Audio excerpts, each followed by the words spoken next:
Գների կարգավորման հարցով խորհրդարանական հանձնաժողովը աշխատանքը սկսում է այս շաբաթ։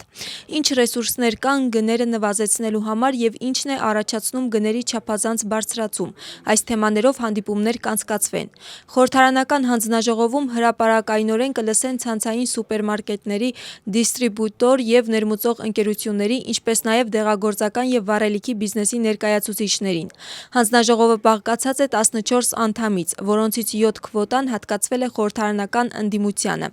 Կառավարող կուսակցությունում հույս ունեն, որ աշխատանքի արդյունքում գները կնվազեն, իսկ ընդդիմության մի մասը իշխանությունների քայլերը անվանում է պոպուլիզմ եւ գների աճի համար պատասխանատվությունը դնում է հենց վրացական երազանքի վրա։ Եվրոպական հանձնաժողովի կողմից հրապարակած հետազոտությունը իշխանական թիմի համար ապացույցն է այն բանի, որ Վրաստանի հետ կարևոր հարցերի շուրջ անհրաժեշտ է երկկողմանի երկխոսություն։ Մինչդեռ ընդդիմությունում խոսում են միջին միջանցքի զարգացման մասին եւ ընդգծում են Անակլիայի խորջերյա նավահանգստի կարևորությունը։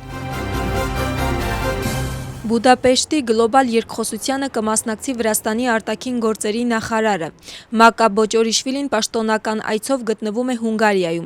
Նախատեսված է հանդիպում հունգարացի կոլեգայի հետ։ Բանավեճից հետո արտաքին գործերի նախարարները հայտարարություններ կանեն մամուլի մոտ։ Նախատեսված է նաև հանդիպում Հունգարիայի ազգային ժողովի խոսնակ Լասլո Կյովերի հետ։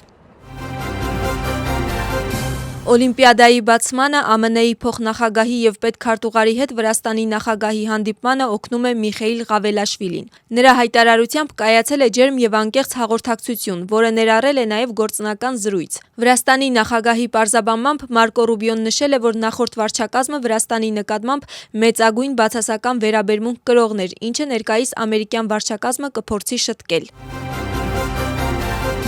Կրթական համակարգի բարեփոխումը վարչապետը բնութագրում է որպես կենսական նշանակություն ունեցող։ Նրա խոսքով երկրի ճիշտ զարգացման համար անհրաժեշտ է այդ գործընթացի իրականացումը։ Կոբախիձեն Վրաստանում առկա համալսարանները համեմատել է եվրոպական համալսարանների հետ եւ նշել, որ եվրոպական երկրներում կրթական հաստատությունների քանակը ավելի քիչ է, իսկ որակը ավելի բարձր։ ԱՄՆ-ի փոխնախագահ Ջեյ Դի Վենսը այսօր կայցելի Հայաստան։ Մեկօրյա այցի շրջանակներում հանդիպում կկայանա վարչապետ Նիկոլ Փաշինյանի հետ։ Հիշեցնենք, որ մինչ այդ Դոնալդ Թրամփը հայտարարել էր, որ փոխնախագահը փետրվարին կայցելի Հայաստան եւ Ադրբեջան խաղաղությանն ուղղված ջանքերը շարունակելու եւ Թրամփի երթուղի նախագծի առաջխաղացման նպատակով։ Ուկրաինայի արտգործնախարարը հայտարարել է, որ Ուկրաինայի եւ Ռուսաստանի առաջնորդներին անհրաժեշտ է դեմարդեմ հանդիպում, որպեսզի խաղաղ բանակցություններում մնացած ամենաբարդ հարցերը լուծվեն։ Սիբիգայի խոսքով Ուկրաինան ցանկանում է արագացնել ջանքերը 4 տարի շարունակվող պատերազմի ավարտի համար եւ օգտվել ԱՄՆ-ի միջնորդությամբ ընթացող բանակցությունների դինամիկայից, նախքան այլ գործոնների ակտիվացումը, ինչպիսին է նոյեմբերին ԱՄՆ-ում նախատեսված միջանկյալ ընտրությունների քարոզարշավը։ Միայն Թրամփը կարող է կանգնեցնել պատերազմը, հայտարարել է նախարարը։ Սիբիգան նաև նշել է, որ 20 կետից բաղկացած խաղաղության ծրագրում մի քանի հարցեր դեռևս մնում են չլուծված։ Պորտուգալիայի նախագահական ընտրությունների երկրորդ փուլում հաղթանակ է տարել ձախ կենտրոնամետ սոցիալիստական կուսակցության թեկնածու Անտոնիո Խոսե Սեգուրոն։ Նա ստացել է ձայների 66.7% եւ հաղթել Անդրե Վենտուրային, որը ստացել է ձայների 33.3%։ Տեղական լրատվամիջոցների հաղորդմամբ առաջին փուլի համեմատ երկրորդ փուլում ամրագրվել է ցածր ակտիվություն։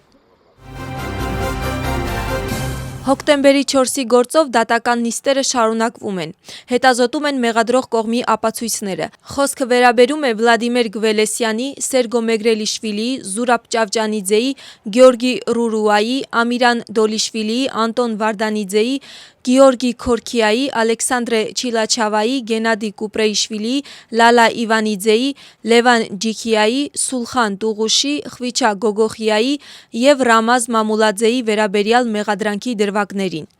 Հետաքննությունը նրանց մեղադրում է ռազմավարական եւ առանձնակի նշանակության օբյեկտի խմբային եղանակով զավթման փորձի, ինչպես նաեւ խմբային բռնությանը մասնակցելու մեջ։ Հանցագործությունը նախատեսում է մինչեւ 6 տարվա ազատազրկում։